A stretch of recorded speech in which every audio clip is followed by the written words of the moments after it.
Ini contoh, contoh susunan kuliah beliau bagi surah Al-Maidah. Bagi surah Al-Maidah dimulakan dahulu daripada permulaan juzuk yang ke-7. Kuliahnya berlangsung pada tahun 1995, Oktober 1995. Kemudian terus kepada ayat terakhir bagi surah Al-Maidah, kemudian disambung semula ayat 1 pada Mac 96. Ini surah An-Nisa.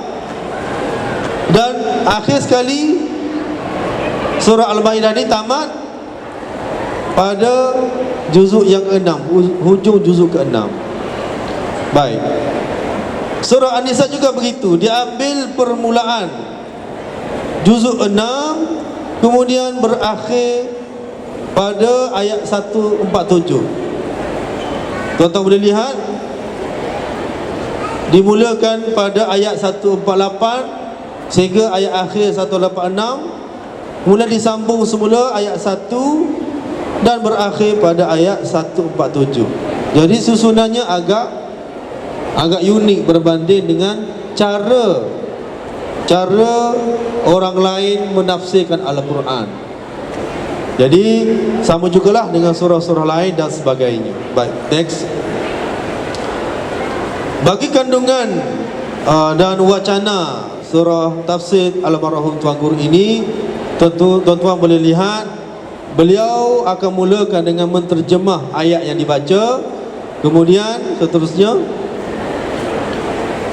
menjelaskan tata bahasa Arab, nahwu dan sebagainya, walaupun audiens pendengar pada masa itu tidak begitu memahami apa yang berkenaan dengan nahwu dan tata bahasa Arab ini, tetapi beliau mahu meraihkan pendengar-pendengar yang belajar bahasa Arab supaya mereka mendapat pengetahuan, kefahaman yang lebih berbanding orang lain. Baik, seterusnya diterangkan pula lafaz-lafaz. Maknanya apabila tuan-tuan membaca tafsir Al-Quran, diterangkan kenapa lafaz ini disebut, kenapa lafaz ini disebut, bukan lafaz lain, sedangkan ada perkataan lain yang sama makna dan sebagainya. Diterangkan supaya kita betul-betul jelas. Baik, seterusnya kandungan utama tafsir Tuan Guru, beliau mementingkan pertama sekali adalah tauhid kepada Allah, dan juga sangat mementingkan isu amanah dan integriti. Seterusnya menekankan daripada aspek adab, akhlak dan tasawuf, dan seterusnya memberi gambaran tentang perpaduan semua kaum atas nama Islam, bukan atas nama ideologi lain.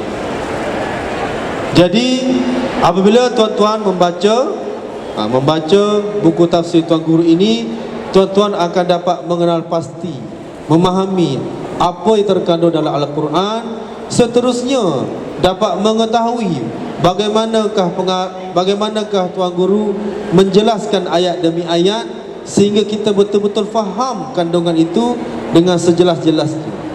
Apa yang paling penting dalam tafsir Tuan Guru ini adalah kiasan dan analogi yang beliau sampaikan.